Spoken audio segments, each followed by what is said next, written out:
Good day everyone. Today we will be teach some basic words and expressions in the Bicol language.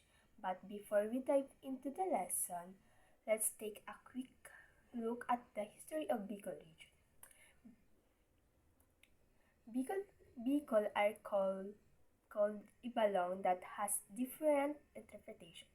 From Ibalyo meaning to bring to the other side, Ibalong meaning people from the other side, and Gibalong, a sitio in Magallanes, Sorsogon, where the Spaniards first arrived in 1597.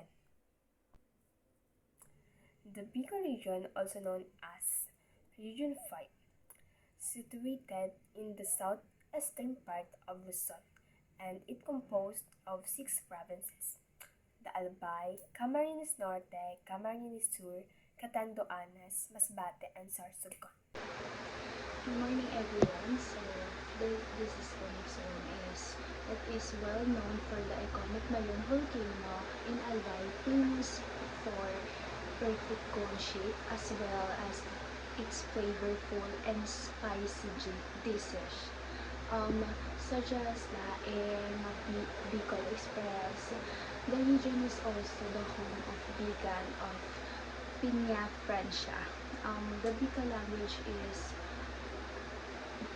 language or Bicol consists of several districts, including Central Bicol, Albay Bicol, Rincona Bicol, Albay Bicol, and Pandan Bicol.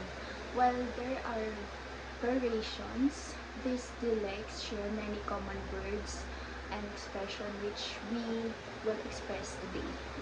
At the end of this season, you'll have the chance to receive awards such as the certificate of completion in basic Bicol language.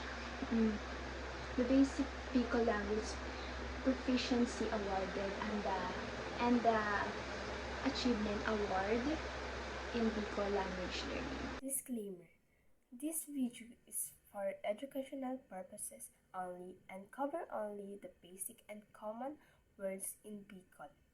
Take note that the Bicol language has several dialects across different places, so pronunciation, spelling, and meaning may vary depending on the locality.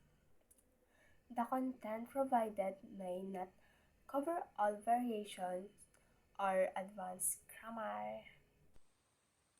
Again, good day everyone. This is the next one is I will be sharing some basic Bicol language or words that we can use in daily conversation. Let's start with greetings. The first one is Marhay na aga, which means good morning.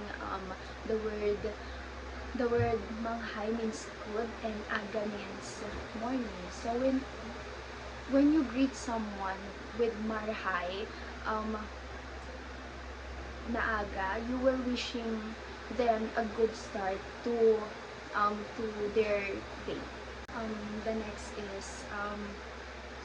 next is marhay na hapon, which means good afternoon. This is used to greet people in afternoon. Yeah. And just like in English, it shows politeness and friendliness. The next one is the final one is marhay na bani, which means good evening. We say this at night or in the evening.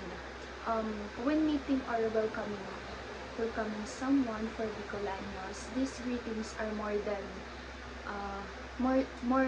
more than just words. They are a way of showing respect and kindness to the host this day. Okay, the next now let's go to other useful Bicol words. The first one is Diyos mabalos. This is very common expression in Bicol because it means God bless you or may God reward you. This is deeper than just saying thank you. because it passes on the gratitude to God, asking Him to bless the person who has been kind. The next is kamusta ka, which means how are you? Just like in Tagalog or Spanish, this is a way of showing care and concern. It's a simple question, but it helps connect people and show that you are interested and how they are doing. The last one is at the end of and the last one is kwarta. I know what it means to me, which means money. It is a practical word that can be used in every conversation, especially when talk about buying things, expenses, or business. Now we're going to continue some basic words in Bicol. First is salamat or thank you in English. This is used the same way we use thank you in English or salamat in Tagalog. Example, if someone gives you a food, you say salamat or thank you. It shows gratitude and politeness. Next is masain ka or where are you going? This is common greeting in Bicol. Instead of saying hello, Bicolanos sometimes ask this to start a conversation. It's not always meant literally. Sometimes it's just a way to acknowledge someone. For example, if you meet a friend on the street, you can ask masain ka and they might answer maeskwela na ako or I'm going to school. Third is ano ang pangalan mo or what is your name. This word used when meeting someone new. For example, ano ang pangalan mo? Ako si Justin. This is helpful when introducing yourself in a conversation. This is kaon na kita or let's eat.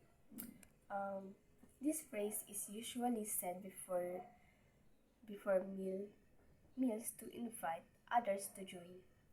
For example, before lunchtime, you can tell to your classmate, kaon na kita, or let's eat. This shows hospitality, which is very important in Bicolano or Bicolano culture. Tabi or please or excuse me. This word is used to show respect when asking for permission or when you want to pass by. For example, if you're passing through a crowded area, you say tabi po or excuse me. Another example is when you're requesting politely, you can add tabi at the beginning of your sentence.